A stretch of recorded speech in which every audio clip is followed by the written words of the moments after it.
Halo semuanya, Assalamualaikum warahmatullahi wabarakatuh.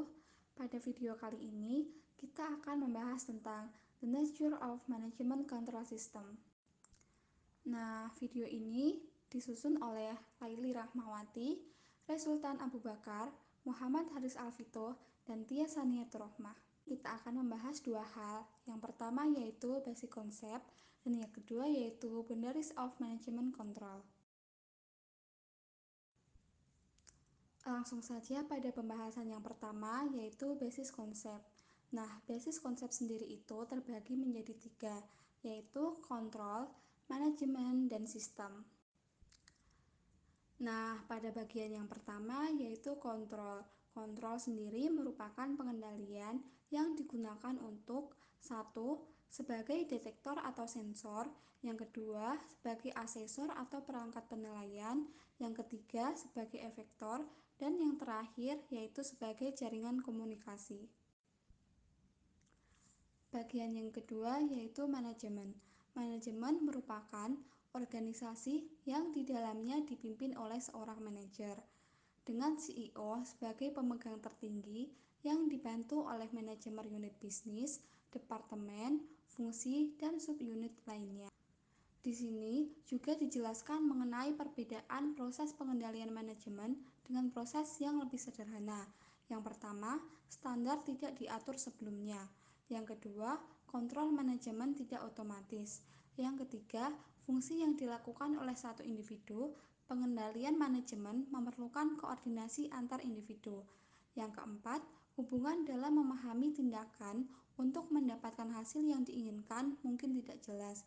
Dan yang terakhir yaitu sebagian besar dari pengendalian manajemen yaitu pengendalian diri. Yang terakhir, pada bagian kontrol atau pengendalian yaitu sistem. Sistem sendiri merupakan cara yang ditentukan dan berulang-ulang dalam melakukan suatu aktivitas agar terkoordinasi. Selanjutnya masuk pembahasan yang kedua yaitu boundaries of management control. Yang pertama yaitu pengendalian manajemen. Pengendalian manajemen digunakan sebagai pengendalian aktivitas manajemen, goal concrete, alat pelaksana strategi, penekanan finansial dan non-finansial, dan bantuan dalam mengembangkan strategi baru. Yang kedua yaitu perumusan strategi. Perumusan strategi merupakan proses memutuskan tujuan organisasi dan strategi untuk mencapai tujuan tersebut, di mana tujuannya itu tidak lekang oleh waktu. Strategi ini muncul karena adanya ancaman, sehingga ide baru tidak harus muncul dari karyawan dan tim R&D tetapi siapapun. Yang ketiga yaitu pembagian perbedaan perumusan strategi pengendalian manajemen yang dibagi menjadi dua. Yang pertama yaitu proses memutuskan strategi baru dan yang kedua yaitu perumusan strategi dapat dibuat.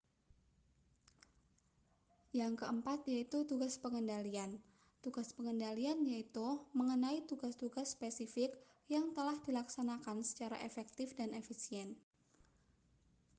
Yang kelima adalah perbedaan tugas pengendalian dan pengendalian manajemen. Perbedaannya adalah tugas pengendalian yaitu bersifat ilmiah, sedangkan pengendalian manajemen tidak pernah dapat direduksi menjadi suatu ilmu. Yang selanjutnya yaitu contoh pelaksanaan strategi dan fungsi pengendalian. Misalnya yaitu perumusan strategi bisnis yang tidak terkait. Pengendalian manajemen yang dapat dilakukan yaitu memperkenalkan produk atau merek baru sehingga kita dapat melakukan tes kontrol berupa koordinat entry pesanan. Yang terakhir yaitu dampak internet terhadap pengendalian manajemen. Yang pertama, akses instan.